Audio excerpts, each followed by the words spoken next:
I wasted my time with this, so should you. A theology for the dog days of summer. This is Ron. Welcome to Story Time.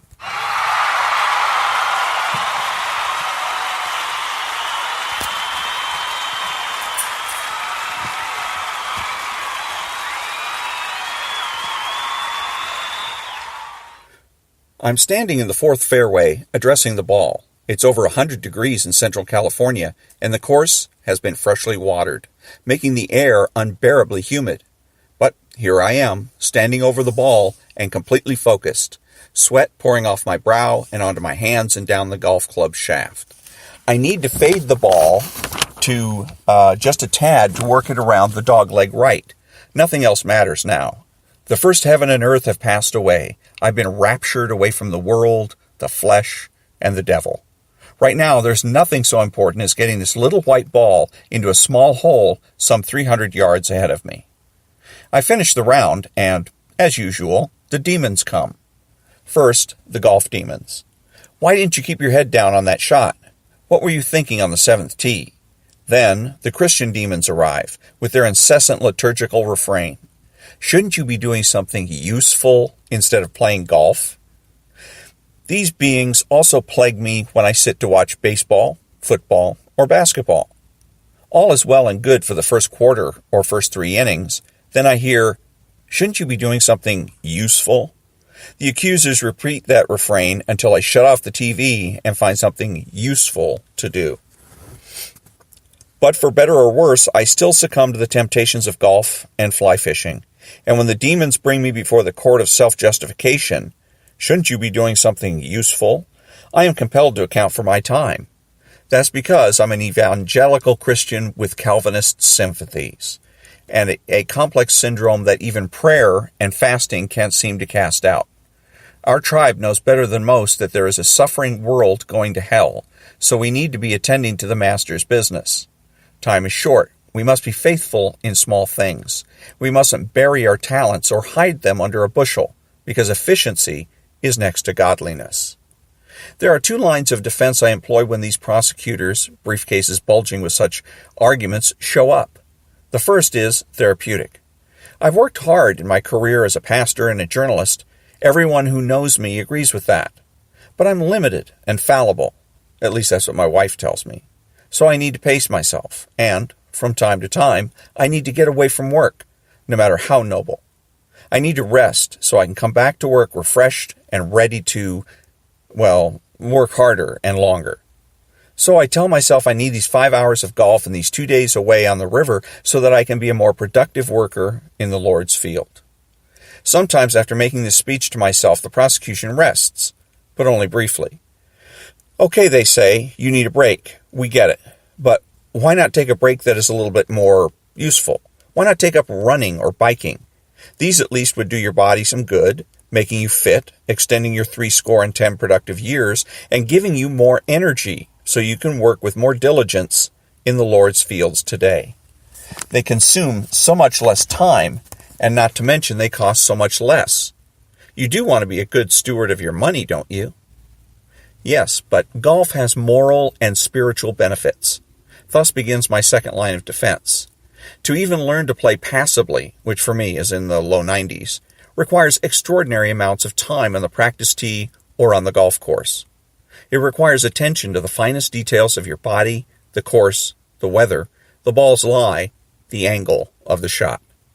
And better than most sports, it teaches you about God's inscrutable providence. In fact, it may be the perfect sport for those tempted by Calvinism. So this is golf. On a par 4, I hit into 2 bunkers before amazingly landing the ball 4 feet from the cup, sinking the putt for a par. On the next hole, I hit a perfect drive down the middle of the fairway, which hits a sprinkler head and careens off the fairway and lands right behind a tree. I recover nicely in my next 2 shots, hitting my approach so well it actually hits the pin, and the ball careens into a sand trap. I hit the sand shot almost perfectly, but just a tad too long, so the ball runs downhill 30 feet past the hole. I then 3-putt for a total of 7. Here's the point. You can play great and end up with a mediocre score, and play terribly and come out looking pretty good. Providence, I tell you. Inscrutable providence. If that doesn't make you a Calvinist, nothing will. But my defense gets even better with fly fishing. Norman Maclean puts it better than I can at the beginning of A River Runs Through It, describing his father teaching him how to cast a fly line. Quote, as he buttoned his glove in preparation to giving us a lesson, he would say, "It is an art that is performed on a 4-count rhythm between 10 and 2 o'clock. As a Scot and a Presbyterian, my father believed that man by nature was a mess and had fallen from an original state of grace. I never knew whether he believed God was a mathematician, but he certainly believed God could count, and that only by picking up God's rhythms were we able to regain power and beauty." And then a bit later, my father was very sure about certain matters pertaining to the universe. To him, all good things, trout as well as eternal salvation, come by grace, and grace comes by art, and art does not come easy. Mixed with the humor is the poignant reminder that any sport done well is about both art and grace. Maclean, in that same book, said, quote, eventually all things merge into one, and a river runs through it, unquote. But I believe a fairway runs through it as well. The prosecutors, however, are not ultimately satisfied. Really, they say? That's a lot of time and effort and expense to teach about such things. What good does it do anyone that you can hit a golf ball straight and long, or lay down a cast soft and enticing? And then the coup de grace. Can't you be a better steward of your time and energies? Shouldn't you be doing something useful? The prosecutors rest their case on that common but questionable assumption that life's highest purpose is to work, to get things done, to be useful, to make the world a better place. Leisure, if it is to be justified, must fit into this purpose by making it possible for us to work longer, harder, and better. And even then, leisure must be efficient.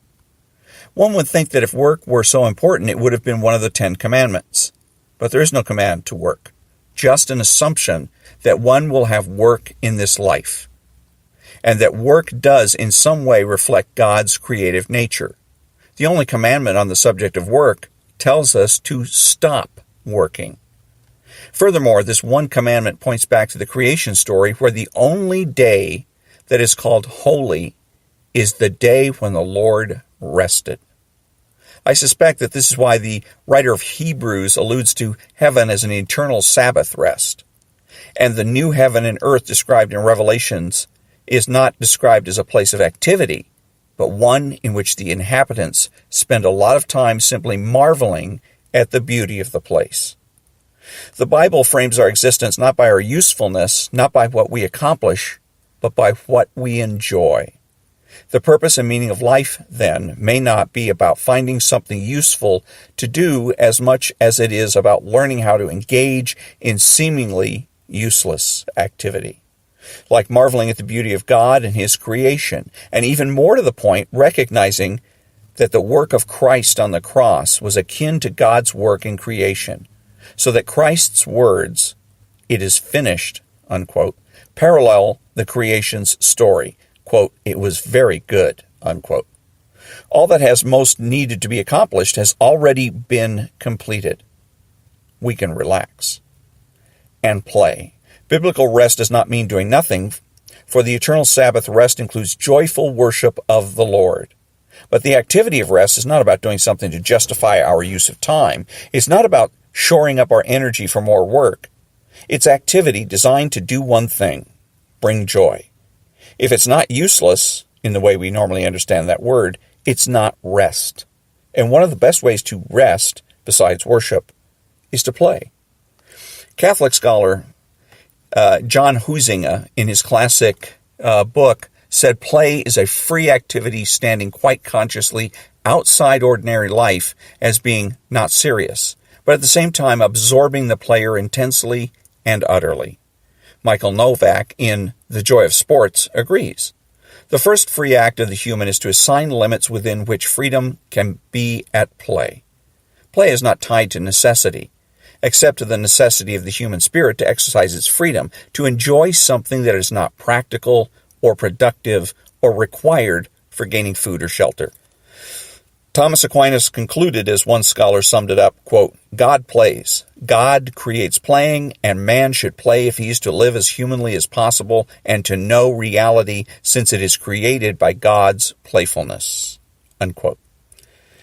Whenever we take a Sabbath, or whenever we find time to play, we remind ourselves from where we've come and to where we're going.